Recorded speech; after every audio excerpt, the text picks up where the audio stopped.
Friends, అందరికీ నమస్కారం.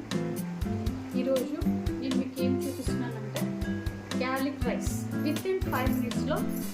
ఇప్పుడు మనకి ఉడికించిన అన్నం పక్కన పెట్టుకుంటాం కదా, 5 minutesలో లంచ్ బాక్స్ కానీ ఆఫీస్ హస్బెండ్స్ కానీ 5 minutesలో అయిపోయే రైస్ మీకు చూపిస్తున్నాను. Let's go. ఇక్కడ 2 spoons పడుతుంది ఆయిల్. కొంచెమే నెయ్యి వేస్తాను చూడండి, ఎందుకంటే టేస్ట్కి బాగుంటుంది.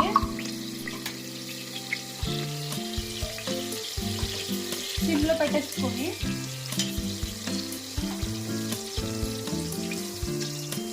చూడండి, చెక్క, లవంగం, రాతి మొగ్గు ఒకటే వేసాను,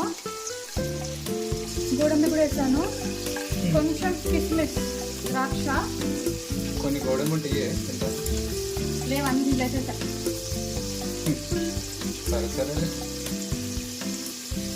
ఇప్పుడు కరివేపాకు వేసుకున్నాం. కరివేపాకు వేసాక ఇది చూడండి, గార్లిక్ రైస్ అని చెప్పాను కదా, చూడండి గార్లిక్ సన్న ముక్కలు వేయండి. అవి కొంచెం బాగా మగ్గాలి. కొంచెం స్మెల్ వచ్చినప్పుడు కొంచెం చూసారు కదా, 1/2 spoon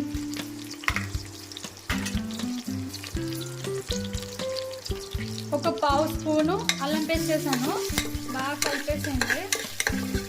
కొంచెం వెల్లిపాయలు వేసాను కదా, కొంచెము కలర్ చేంజ్ కావాలంటే మళ్ళీ మాడకూడదు. సిమ్లో పెట్టుకొని బాగా ఎంచుకోండి. దీంట్లో కిస్మిస్ వేసాను, గోడంబి అన్నీ వేసాను, కరివేపాకు. అది కొంచెం మగ్గాలి.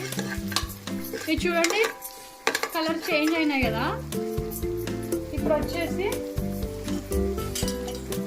నేను ఒక 2 onions తీసుకున్నాను. అని ఇలా పొడుగుగా చేసుకుంది.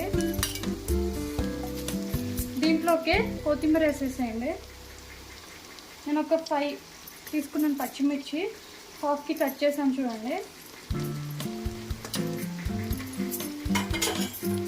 ఇది బాగా, ఇది గార్లిక్ రైస్ కదా, ఇలా కొంచెం మళ్ళీ బ్రౌన్ కాకూడదు, కలర్ చేంజ్ కాకూడదు, ఇలానే ఉండాలి. ఇప్పుడు వచ్చేసి నేను చెప్పాను కదా, రాలుప్పు మెత్తగా మిక్సీకి వేసి పెట్టుకున్నాను, అదే వేస్తున్నాను అనమాట. నేను తగినట్టు వేసుకున్నాను, మీరు తగినట్టు వేసుకోండి. బాగా కలిసి ఇప్పుడు దీంట్లో రైస్ వేస్తాను. ఇక్కడ చూడండి, దీంట్లోకి రైస్ వేసేస్తున్నాను. నేను బాయిల్ చేసి పెట్టుకున్నాను రైస్, వేసేసాను.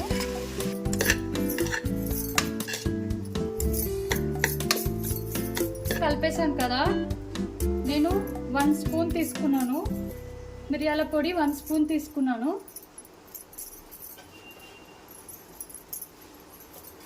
మీకు ఇంకా స్పైసీగా కావాలి అంటే కొంచెం ఎక్కువ వేసుకోండి.